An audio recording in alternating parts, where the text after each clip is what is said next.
Hello বন্ধুরা, সবাই কেমন আছো? চলো আজকে দেখে নেব তোমার পার্টনারের আজকের এনার্জি কি। তোমার পার্টনারের আজকের এনার্জি কি, এনার্জি অফ ইয়োর পার্টনার। সে কি স্টেট অফ মাইন্ডে রয়েছে, please universe guide. First card, fourth chakra archangel Rafael.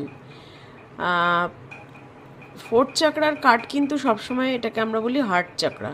হ্যাঁ, এবার হার্ট চক্রাতে আমার মনে হচ্ছে তোমার পার্টনারের আজকে খুব ইমোশনস রানিং হাই, খুব ইমোশনাল স্টেটে আছে এবং তার হার্ট চক্রা ওপেন হচ্ছে, এটা আমার মনে হচ্ছে।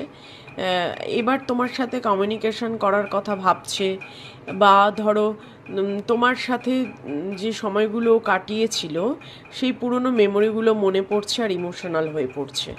দেন নেক্সট মেসেজ দেখবো, ম্যান হোল্ডিং এ কয়েন। দেখলে বললাম না যে তোমাকেই মনে ধরে রেখেছে, তার মানিটারি কিছু প্রবলেমস রয়েছে, সেটার উপরই সে এখন ফোকাস করছে এবং ওর মনে হচ্ছে যে আমার মানিটারি ডেভেলপমেন্ট হলে, আমি যদি পার্সোনালি স্টেবল হই, নিজে যদি স্টেবল হই, তাহলে আমার এই হৃদয়ে যে আমি মানুষটাকে ধরে রেখেছি সে মানুষটার প্রতি আমি অ্যাকশান নিতে পারবো। এটাই আজকে তার ফিলিংস, তার এনার্জি।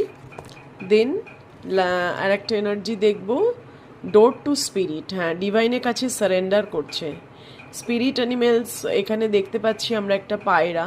তা তোমরা এরকম কোনো সিনক্রেনোসিটি সাইন দেখতে পারো, যে কোনো একটা পালক দেখতে পারো, রাস্তা দিয়ে যাচ্ছে একটা সাদা পালক হয়তো সামনে পড়লো উড়ে এসে, তখন বুঝে যাবে যে তোমার পার্টনার কিন্তু তোমাকে খুব মিস করছে এবং ডিভাইন সেভাবেই তোমাকে সিনক্রোনিসিটি দিচ্ছে, সাইন দিচ্ছে। বা সাদা পায়রা দেখতে পারো। ডোর টু স্পিরিটের কথাই বলছে যে তোমার পার্টনার ডিভাইনকে স্যারেন্ডার করছে, যাতে এই সিচুয়েশনে ওভারকাম করতে পারে এবং তোমার কাছে আসতে পারে, বিকজ মনে কিন্তু ও তোমাকেই ধরে রেখেছে। Please claim this energy.